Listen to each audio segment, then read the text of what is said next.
పైకి లీటర్లా కనిపించే ప్రతి ఆయిల్ ప్యాకెట్ లీటర్ కాకపోవచ్చు, కానీ ఫ్రీడమ్ ఆయిల్ ప్యాకెట్లో మాత్రం ఖచ్చితంగా లీటర్ నూనె ఉంటుంది. నమస్కారం, వెల్కమ్ టు సుమన్ టీవీ. నేను గీతాంజలి.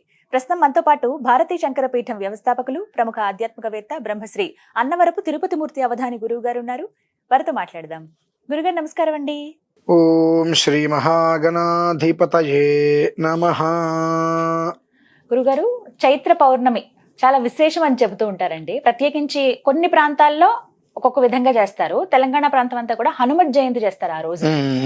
అయితే ఆ రోజు ఇంకా విశేషాలు ఏమున్నాయండి? చైత్ర పౌర్ణమి యొక్క ఆ సందర్భం గురించి వివరించండి. చైత్ర పౌర్ణమి చాలా విశేషమే, కానీ మన వాళ్ళు చేసేటువంటిది చేయరాని పని హనుమత్ జయంతి. అసలు హనుమత్ జయంతికి దానికి సంబంధం లేదు. వైశాఖ మాసంలో వచ్చే హనుమత్ జయంతి. అసలు మరి చైత్ర మాసంలో హనుమత్ జయంతి అని చెప్పి ఏ రకంగా చేస్తున్నారు అంటే ఒక్కొక్క పుర్రకి ఒక్కొక్క బుద్ధి అన్నట్టుగా మన ఆలోచనలు అలా ఉన్నాయి. పనికిరాదు, అసలు లేదు, సంబంధం లేదు. చైత్ర పౌర్ణమికి హనుమత్ జయంతికి ఏమాత్రమూ సంబంధం లేదు.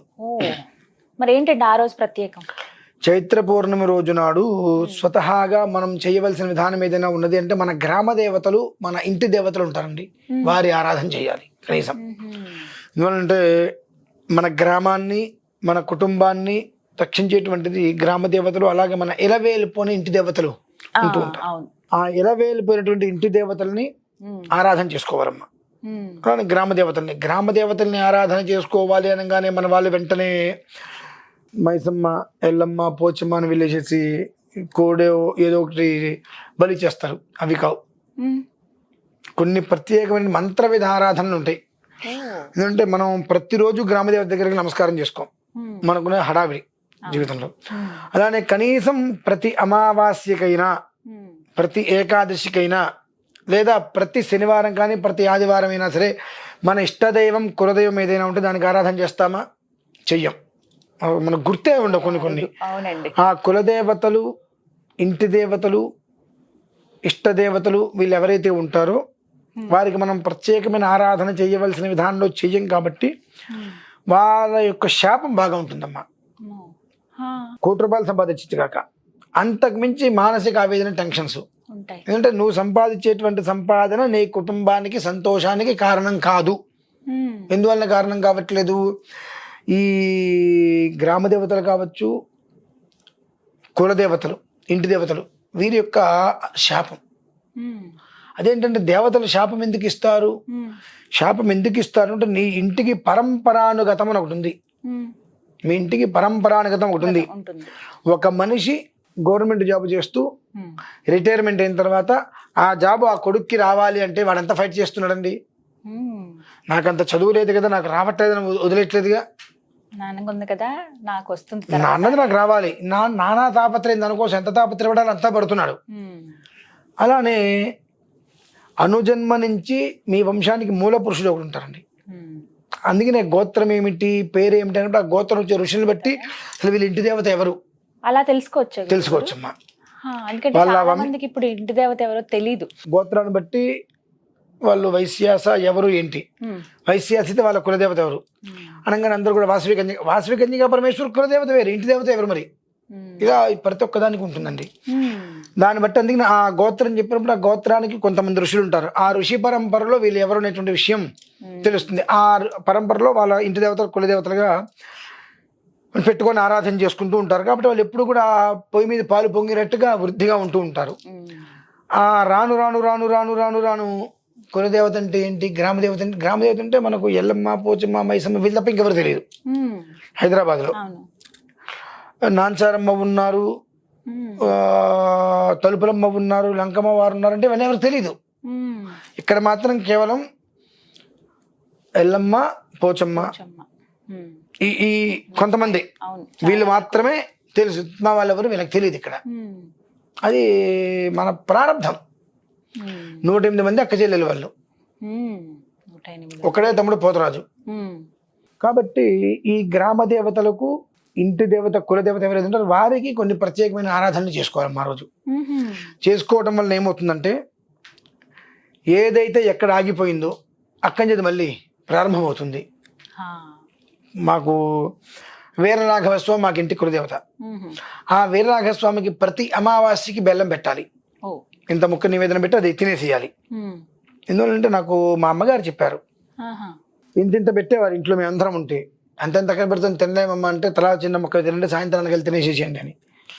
ఒకనొక సమయంలో అందరూ ఇంట్లో ఉన్నప్పుడు ఆ ఇంటి పెరటి వాళ్ళు మాత్రం బయట వాళ్ళు తినకూడదు అంటారండి. అదొకటి ఉంటుంది. అమ్మ అందరికి బెల్లం ముక్కలు పెడితే అంత బెల్లం తింటే కాస్త ఇంత మొక్క బాగానే ఉంటుంది, కాస్త పెద్ద మొక్క అంతకు ముందు తింటే కొంచెం దగ్గర కాస్త ఇబ్బందిగా ఉంటుందని చెప్పి నేను దాన్ని పొయ్యి మీద పెట్టి వేడి చేసుకుని పాకం చేసుకునే ప్రయత్నం చేయబోతే అమ్మ కొట్టింది నన్ను. 10 ఏళ్ళ 25 ఏళ్ళ క్రితం కాదండి, జస్ట్ ఒక 4-5 ఏళ్ళ క్రితం గట్టిగానే కొట్టింది, మామూలుగా ఏం కొట్టలా. ఎందుకు కొట్టావు? చేయకూడదు. ఎందుకు కొట్టావమ్మా అన్న? ప్రసాదంగా నువ్వు ఆయనకి బెల్లమే పెట్టాలి, ఆ పెట్టినటువంటి బెల్లాన్ని అస్తమానంలోపు తినేసేయాలి. అంతేగాని నేను బెల్ల పాకం చేసుకుంటాను, అందులో పల్లీలు కలుపుకుంటాను, జీడిపప్పు కలుపుకుంటాను అని అంటే దానికి పూర్వంలో మా నాయనమ్మ గారు వాళ్ళు ఉన్నప్పుడు జరిగినటువంటి ఒక విషయం గుర్తు చెప్పారు. మామూలుగా కూడా చెప్పొచ్చు కదమ్మా అన్న. నేను మామూలుగా చెప్తే నీకు గుర్తుండదు నాన్న, నీకు మతిమరపు ఎక్కువ కదా, ఓ దెబ్బ కొడితే గుర్తుంటుంది ప్రతిసారి. అమావాస్యకి బెల్లం పెట్టగానే చూడంగానే ఇది మనం తినేయాలి, ఎంత తినగలం, ఇంత మొక్క తినగలం కదా, అంతే పెట్టుకుందాం, ఇంత పెట్టేసేసి తినలేకపోతే అప్పుడు అమ్మ కొట్టింది ఇది కారణం చెప్పి నీకు గుర్తొస్తుందా అన్న అని చెప్పి, ఓకే మంచిది. కాబట్టి దానికి కొన్ని ప్రత్యేకమైన మార్గాంతరాలు ఉంటాయి. ఆ మార్గాంతరాలను అనుసరించుకొని ఆ కులదేవతలు గ్రామ దేవతల నుంచి వచ్చేటువంటి శాపం ఏదైతే ఉంటుందో దాని నుంచి మనం బయటపడాలి మా ముందు. ఎందుకంటే అన్నిట్లకన్నా చాలా చాలా ఘోరాతి ఘోరమైనటువంటిది కులదేవం గ్రామదేవతల శాపం. గ్రామదేవతలైనా ఇవాళ కలిసి రేపని సమయం ఇస్తారు కులదేవత ఎవరు. ఎందువల్లనంటే నీ కులాన్ని ఉద్భవింపజేసే వాళ్ళు మేము, మా ఆశీస్సులంతకాలం కూడా నీ వంశానికి ఎలాంటి కీడు లేకుండా వెళ్తుంది. అటువంటిది నువ్వు నన్నే మర్చిపోయావుగా. నాకు ఏదైతే అవసరమో నెలకి 5 నిమిషాలు ఒకరోజు కూర్చొని నాకు పెట్టేటువంటి, కొంతమందికి పొంగల్ ఉంటుంది, కొంతమందికి పొద్దున్న 5 గంటల పెరుగన్నం పెడుతూ ఉంటారు.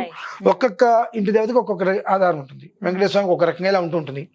నువ్వు నాకు చేయట్లేదుగా ఏది, నువ్వు నాకు ఏది చెయ్యనప్పుడు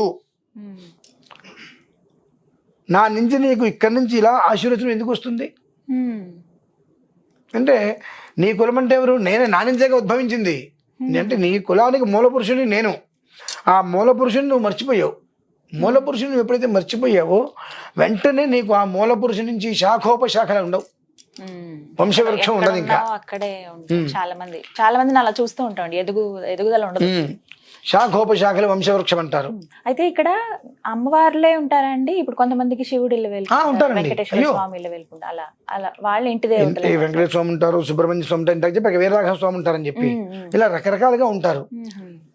ఈ పౌర్ణమి రోజు నాడు చేసేటువంటి విధానం ఎలా ఉంటుంది అంటే, నీ ఇంటి దేవత కులదేవత ఎవరైనా కావచ్చు కాక నీకు తెలియకపోవచ్చు, అక్కడ చేసేటువంటి ప్రత్యేకమైన ఆరాధనలో అది వాళ్ళకి చెందుతుంది. యజ్ఞ రూపంలో అది వాళ్ళకి చెందుతుంది ఖచ్చితంగా.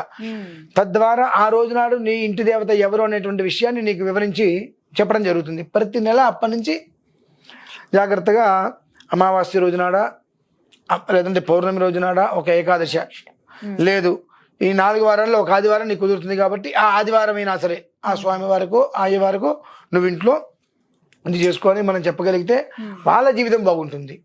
అంతేగాని పౌర్ణమి అనగానే నిన్న కనీసంగా 30-40 మంది కాల్ చేశారండి. పౌర్ణమి ఏదో కీడుతో వస్తుంది కదా, ఒక్క కొడుకున్న వాళ్ళు ఏదో శాంతులు చేయించాలట కదండి. ఎవరు పెడతారు, ఎందుకు పెడతారు, ఇది కారణాలు ఏంటి, ఏ రకంగా పెడతారు? అటువంటి కీడు అనేటువంటిది ఎప్పుడో ఒకసారి వస్తుంది. వచ్చినప్పుడు మనం వస్త్రములు ఇవ్వాలి.